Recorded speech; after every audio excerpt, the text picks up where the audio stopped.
Bonjour à toutes, bonjour à tous et bienvenue si vous nous rejoignez sur le plateau de TV Vendée. Ravi de vous retrouver en ce mardi 24 octobre, deuxième jour de la semaine. Nous sommes ensemble tous les jours du lundi au vendredi de 7h jusqu'à 9h. Le point sur ce qui nous attend durant cette demi-heure. Nous partirons à la rencontre d'un éleveur qui a été touché durant 2 ans par la grippe aviaire à Sallertaine. La vaccination contre cette grippe a commencé depuis le 2 octobre en Vendée comme partout en France.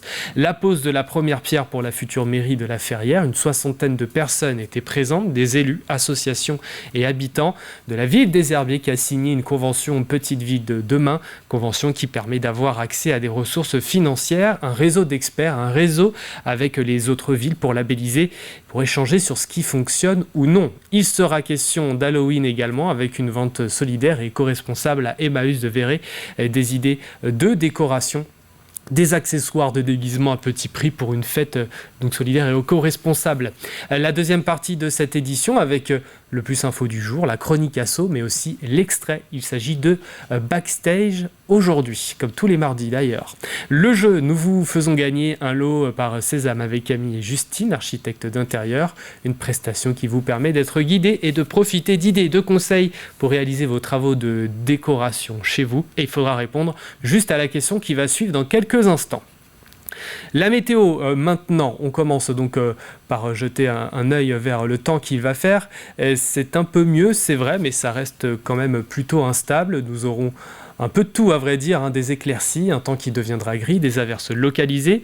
Nous comptons en ce début de journée 11 degrés dans les terres, 14 proches du littoral. Cet après-midi, pas de grands changements côté ciel. Vous le voyez, encore du soleil, des nuages et un petit peu de pluie. Côté Mercure, c'est plutôt stable, 16 degrés à l'est, 17 pour le littoral. On regarde la carte des marées. Comme vous pouvez le voir, la basse mer a eu lieu tout à l'heure à 7h12 précisément. Dans la soirée, pour la prochaine à 19h54, la marée haute est prévue pour ce début d'après-midi, 14h04, 45, 42. Pour ce qui est des coefficients, nous allons faire un tour vers la carte des marchés. Vous pouvez vous rendre aujourd'hui à Saint-Laurent-sur-Sèvre, Dompierre-sur-Yon ou encore la Bruffière, un peu plus dans le sud comme vous pouvez le voir. Nous avons le marché de Talmont-Saint-Hilaire ou encore les Sables d'Olonne. Nous sommes le mardi 24 octobre 2023 et le 24 octobre, nous souhaitons bonne fête aux Florentins et aux Yacines. 4 journées internationales, celle de l'information sur le développement des Nations Unies, de la polio et de la probité. Quelques personnalités fêtent leur anniversaire. Nous avons celui du rappeur Drake qui a 37 ans aujourd'hui. Wayne Rooney, l'ancien footballeur, l'ex-footballeur de Manchester United, a 38 ans ce mardi. Le soleil qui se fait assez discret en ce moment, je vous l'accorde, se couche à 19h03, 2 minutes de jour en moins par rapport à hier lundi.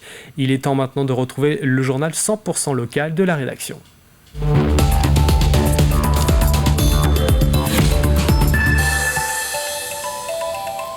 L'influenza aviaire est une infection virale hautement contagieuse des oiseaux sauvages et domestiques, y compris d'élevage. Les périodes et mouvements de migration ont un impact sur le risque de transmission. La vaccination contre la grippe aviaire a commencé depuis le 2 octobre en Vendée, partout en France. L'obligation vaccinale concerne les canards de consommation de tous les élevages de plus de 250 animaux. À Sallertaine, Colline Davy est allée à la rencontre d'un éleveur durement touché par la grippe aviaire durant 2 ans. Comme d'autres, il attendait cette vaccination pour pouvoir reprendre une activité normale. Une piqûre puis un tour de toboggan, ces canards reçoivent leur première dose de vaccin. Pour leur éleveur, c'est un soulagement. Un gros soulagement, parce qu'on va pouvoir reprendre peut-être une vie active plus raisonnée, ça nous permet d'avoir des plannings, avoir une rotation. C'est ce qui a été long, c'est ce vide sans savoir ce qui allait nous arriver, dans l'attente. Le après, c'était aussi dur presque. Parce qu'après, on se trouve tout seul pendant un moment, tout seul, je veux dire. Bon, voilà, dans notre quotidien, et il faut reprendre les habitudes, il faut reprendre plein de choses. Et parmi ces choses à reprendre, une nouveauté donc, la vaccination. Une première dose sous-cutanée à partir de 10 jours de vie et une deuxième après 18 jours. Les règles sont précises et surveillées par les vétérinaires. Température des vaccins, qualité d'injection, rythme d'injection, réalisation également de l'injection, c'est-à-dire qu'on contrôle également que les animaux sont vaccinés au bon endroit. Concrètement, sur un canard comme celui-ci, on n'a pas de traces de sang, on n'a pas de reflux de vaccin, il n'y a pas d'accident qui serait lié à une mauvaise réalisation de la vaccination ici. Les 15 000 canards passeront toute la matinée un par un dans les mains de ces équipes préalablement formées. Notre rôle, c'est justement d'envoyer des équipes formées pour aller vacciner les canetons un par un. La vaccination, c'est déjà notre métier, c'est ce qu'on fait en fait toute l'année. Donc en fait, c'était vraiment faire la formation qui était obligatoire, avoir aussi toutes les notions de biosécurité, de bien-être animal et aussi les enjeux, que nous, les équipes comprennent bien les enjeux qu'il y avait avec cette vaccination-là. Et l'enjeu est de taille pour les éleveurs, ce n'est pas Alain Bossis qui dira le contraire. Oui, on est toujours inquiet. Même encore aujourd'hui, on rentre dans les bâtiments, tu te dis bon, en espérant que tout va aller bien. Un sentiment partagé par toute la filière jusqu'au consommateur qui espère lui aussi du foie gras pour les fêtes. La pose de la première pierre pour la future mairie de La Ferrière et découverte des travaux du pôle culturel associatif. Cela intervient après l'incendie survenu en fin d'année 2019 faisant d'importants dégâts. Incendie d'origine criminelle. À cette occasion, une soixantaine de personnes étaient présentes. La cérémonie a eu lieu la semaine dernière avec notamment la présence d'Alain Leboeuf, président du conseil départemental de Vendée. 2 équipements indispensables vont renaître dans la commune. Aujourd'hui, on repart de l'avant, tout un symbole pour le maire de la commune. Ça a été vécu un véritable traumatisme pour les élus, pour les agents de la mairie qui ont vu leur outil de travail, l'endroit où ils passent la moitié de leur vie, partir en fumée. Et ça a été un choc aussi pour les habitants de se dire à La Ferrière, ça peut arriver aussi. C'est une page qui se tourne sur un événement funeste, mais c'est aussi une page qui s'ouvre sur l'avenir et c'était la volonté, le guideline de la réflexion. Ça marque aussi le début d'une réorganisation complète de l'ensemble du bourg qui va s'étaler sur plusieurs années, qui dépassera probablement le cadre du mandat actuel. C'est un symbole, c'est clairement le début d'une belle aventure pour préparer La Ferrière à ses enjeux de demain. Le mois d'octobre est consacré à la lutte contre le cancer du sein. Dans le cadre d'Octobre Rose, donc, les professionnels de santé sensibilisent les femmes au dépistage de ce cancer qui touche 600 nouvelles personnes en Vendée chaque année. S'il est pris en charge à temps, il a beaucoup plus de chances d'être guéri. Les pharmacies forment à l'autopalpation pour détecter plus précocement cette maladie. Des conseils pratiques et techniques, même pour celles qui réalisent déjà cette autosurveillance. C'est organisé par le CPTS Centre Vendée. Sujet de Alix Lanos du côté de Sainte-Flève-des-Loups. Dans un premier temps, on va d'abord observer, donc on va se mettre devant un miroir debout et puis vous allez observer les asymétries et les différences. Asymétrie, bosse, liquide inhabituel, cette chargée de prévention de la Ligue contre le cancer est présente ce jour-là pour proposer aux clientes de cette pharmacie et aux professionnels de santé une formation rapide à l'autopalpation des seins. Une première étape, l'observation devant le miroir. La deuxième étape, ça va être d'aller contrôler les 2 seins de manière méthodique. Donc là, on parle de cette méthodologie. Et puis, la troisième étape, c'est on va penser à le faire à l'intérieur des seins, au niveau de la clavicule et puis au niveau des aisselles. Des conseils techniques et pratiques qui sont les bienvenus, même pour celles qui réalisent déjà cette autosurveillance. Déjà, au niveau du sternum, là, moi, je ne le faisais pas. Je faisais sur les côtés, à l'intérieur. Et surtout, très important, au niveau des clavicules. Parce qu'on a des ganglions. Eh bien, je l'ai appris. C'est très bien. Je suis tombée au bon moment. Organisée par la CPTS Centre Vendée, cette action de prévention doit également servir à former un maximum de professionnels de santé, quelle que soit leur discipline. Et c'est pour ça que la CPTS, en fait, tout au long de l'année, va proposer en fait des stands, des actions de prévention, comme aujourd'hui pour Octobre Rose, justement pour que nous soyons acteurs de notre santé et pouvions directement peut-être détecter oui ou non un souci. Et c'est tout le but en fait d'une maison de santé, c'est de renouveler en fait les actions pour toucher le plus de nombre de personnes. L'autopalpation doit être réalisée idéalement tous les mois et en dehors des périodes de règles. Cette surveillance doit permettre de détecter des lésions le plus précocement possible pour une meilleure prise en charge. Pour rappel, 600 nouveaux cas de cancer du sein sont diagnostiqués chaque année en Vendée. L'ensemble du cadran. Santé toujours, suite à la défection de médecins remplaçants, le centre hospitalier de Fontenay-le-Comte y verra son accueil suspendu. Ce sera dès ce soir 23h30 et toute la nuit jusqu'à demain matin 8h30. Infirmiers et soignants resteront cependant présents pour accueillir les patients qui viendraient à se présenter par leurs propres moyens, mais aussi pour apporter une réponse le plus adaptée en fonction de leur état de santé. Il est demandé de contacter le 116 117 pour les soins non programmés, le 15 pour les urgences vitales.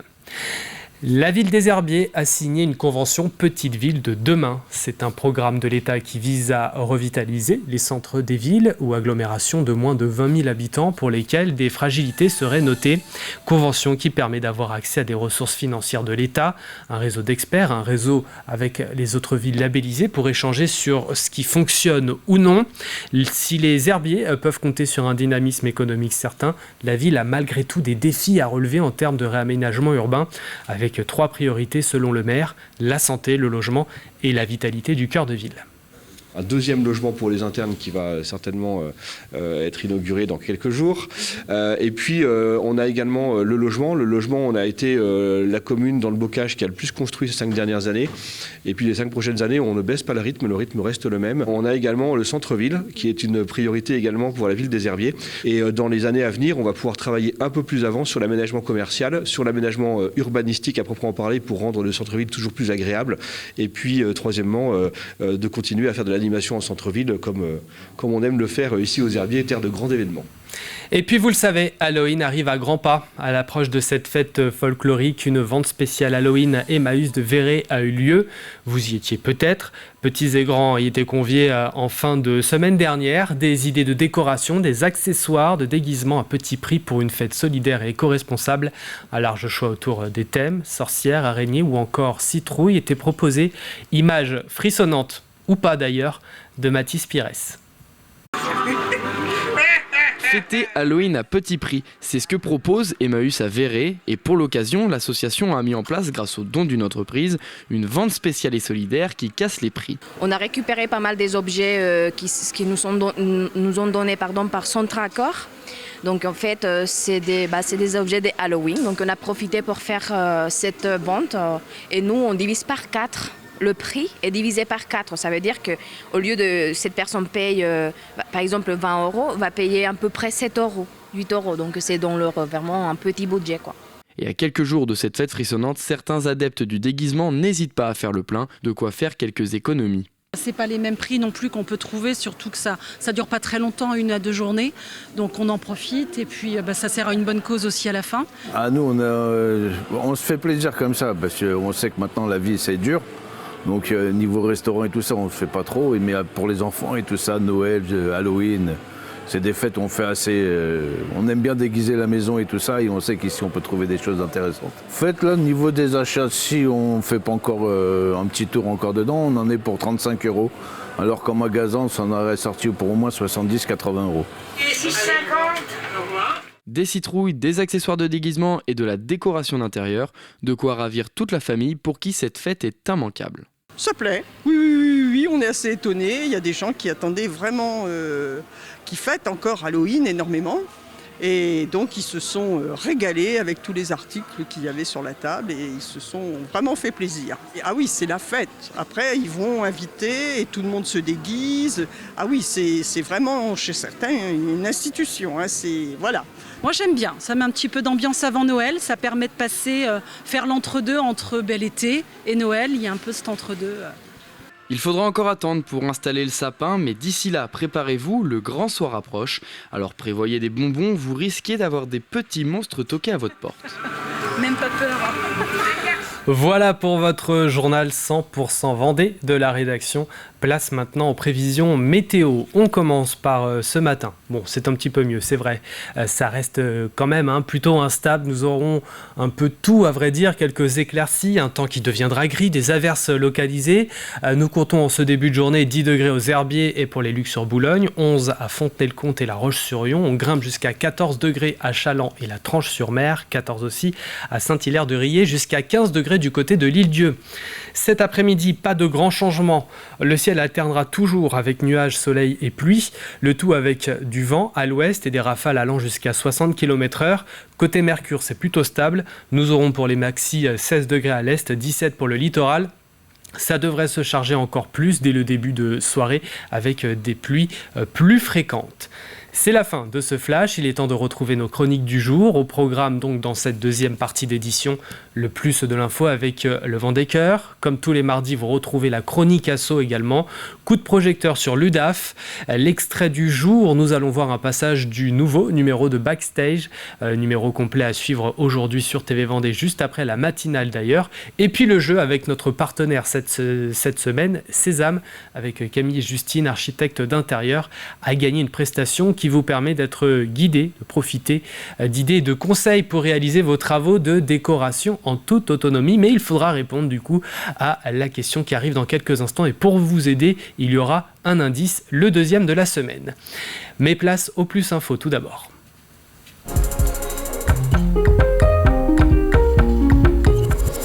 Quels sont les moyens mis en place? Que va permettre ces dons? Et quel sera cet événement précisément? Venir en aide aux enfants malades ou porteurs de handicap et de leurs familles, telle est la vocation de Vendée Cœur. Regardez.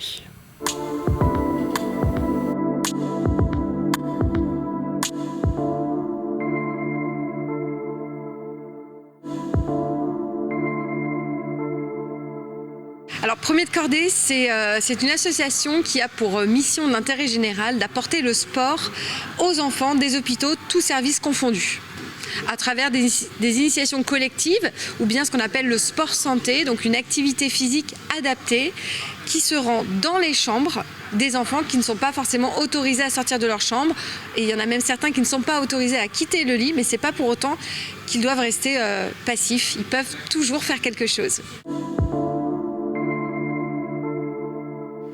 Alors quand on fait du sport santé et qu'on se rend directement dans les chambres, en fait on a un éducateur diplômé, spécialisé dans ce domaine-là, et en collaboration avec les équipes médicales, on va connaître les capacités de l'enfant et on va pouvoir participer à ses guérisons lorsqu'elle est possible, mais surtout au bien-être physique, au bien-être mental de chacun. Et puis quand on fait des activités collectives, donc en groupe, à l'intérieur même de la structure hospitalière, là on s'appuie sur le mouvement sportif, donc on a des professeurs, des coachs sportifs qui viennent et qui font des initiations de judo, de danse, d'escrime, de tennis de table, de basket, de rugby. C'est grâce à ces dons qu'on va pouvoir donner une vraie impulsion dans les Pays de la Loire, principalement en Vendée, pour s'occuper beaucoup plus largement des enfants de ces hôpitaux. Et puis, le deuxième volet qui est pour moi tout aussi important, c'est tout ce qu'on va arriver à créer comme lien social, de partage, de bienveillance autour d'un événement caritatif qui va fédérer, il me semble, les familles, mais aussi le monde de l'entreprise, le monde sportif, le monde de la santé, et pour la bonne cause, donc de prendre un moment pour partager, pratiquer aussi du sport, du paddle en l'occurrence. Cette course aux dons, elle prend effet à l'inscription des équipes 3 mois avant l'événement et est conclue lors de l'événement qui propose 24 heures de stand-up paddle. Donc les équipes s'inscrivent 3 mois au préalable, rentrent dans une course aux dons pour créer de l'émulation entre copains, c'est la course aux dons tribu. Entre collègues de travail, c'est la course aux dons entreprise, pour être conclue finalement par 24 heures de stand-up paddle, puisque ceux qui s'inscrivent vont découvrir les bienfaits du stand-up paddle sur le plan d'eau des Sauniers au Sable d'Olonne.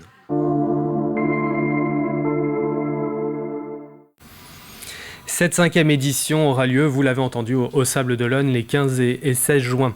Tous les mardis, vous retrouvez la chronique asso. Aujourd'hui, coup de projecteur sur l'UDAF à La Roche-sur-Yon.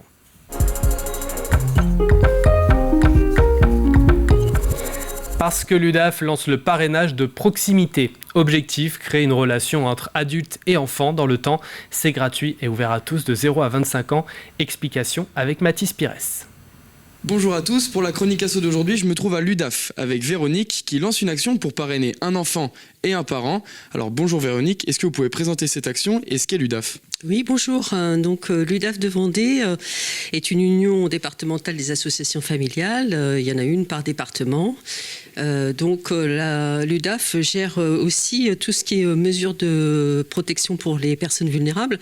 Et en 2020, l'association Suzanne Parraine a souhaité passer le relais à l'UDAF pour le parrainage de proximité. Donc on a développé cette activité sur le département, mettre en lien un enfant lambda avec un parrain ou une marraine sur le département. Cela permet effectivement de tisser du lien et de pouvoir faire en sorte que des enfants du département soient accompagnés ou en tout cas puissent prendre du temps avec un adulte autre que sa famille. Mais alors Véronique, en quoi consiste ce parrainage ? Alors le parrainage, c'est de mettre en lien un enfant d'une famille ou du département, en tout cas qui habite sur le département, cet enfant, pour privilégier le lien justement affectif et durable avec un autre adulte qui est en dehors de sa famille. Ça permet de tisser du lien et faire en sorte que cet enfant puisse évoluer, grandir et être mieux dans son développement. Mais alors qui peut être parrain d'un enfant ? Eh bien, n'importe quelle personne bienveillante peut être parrain d'un enfant à partir du moment où il a envie de passer du temps, de temps en temps, j'insiste, sur le temps en temps, avec cet enfant qui va découvrir à travers cette rencontre avec cet adulte des choses. Il va faire des activités, il va pouvoir sortir un petit peu de chez lui. Voilà, c'est vrai que c'est des bons moments que chacun partage, et l'enfant et le parrain. Eh bien, vous l'avez entendu maintenant, si vous voulez construire un projet sur une longue durée avec un enfant, je vous laisse un lien juste en bas de votre écran pour vous rapprocher de l'UDAF. La chronique asso c'est terminé, on se retrouve la semaine prochaine. Et oui, c'est l'occasion de découvrir d'autres modes de vie, d'autres repères. C'est aussi de lutter contre la solitude. Avant de retrouver le jeu et le deuxième indice, place à l'extrait du jour.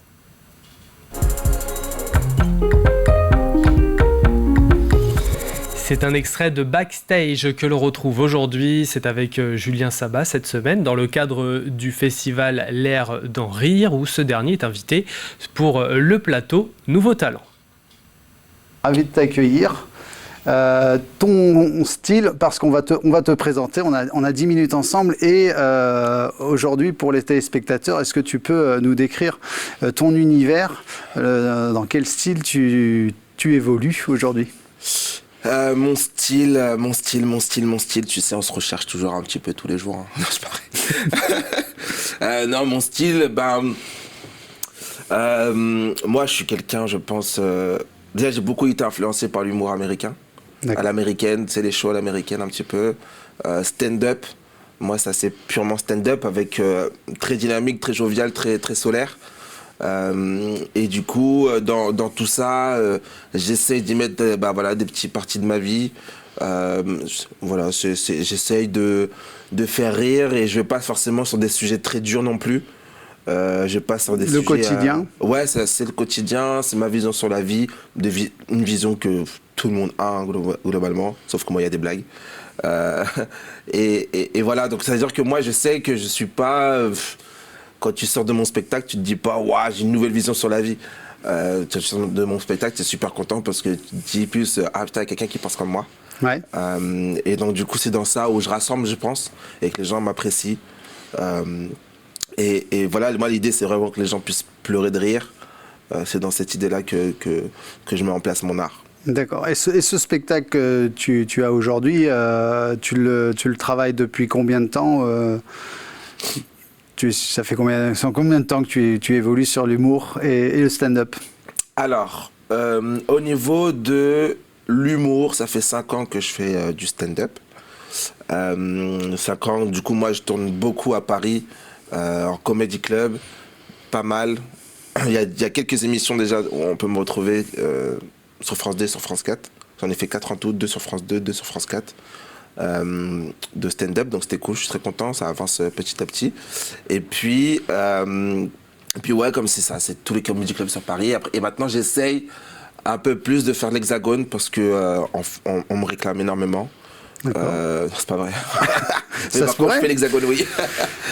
Et ce nouveau numéro est à retrouver dans son intégralité dans quelques instants sur TV Vendée. Il est également disponible sur notre site internet. Avant de marquer une page de publicité et nous quitter, nous passons au jeu. Une nouvelle question est à suivre tout de suite.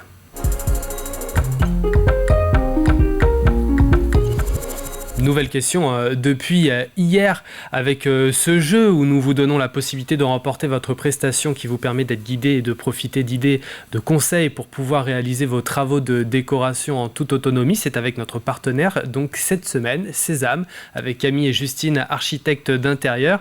Mais pour pouvoir bénéficier de ces conseils, il faut répondre donc correctement à cette question. Quelle commune a proposé à ses habitants de tester les vélos cargo pour limiter les déplacements courts en voiture? Voici donc le deuxième indice. Attention, son maire est Laurent Huget. Je vous invite, si vous avez la réponse, à aller sur notre site internet tvvendée.fr. Si vous n'avez pas la réponse, pas de souci, d'autres indices arriveront d'ici la fin de la semaine. Le prochain, le troisième, demain. Voilà pour la matinale de ce jour, la matinale de ce 24 octobre. L'info revient à 12h30 avec Diane Delangle. Passez une excellente journée sur TV Vendée.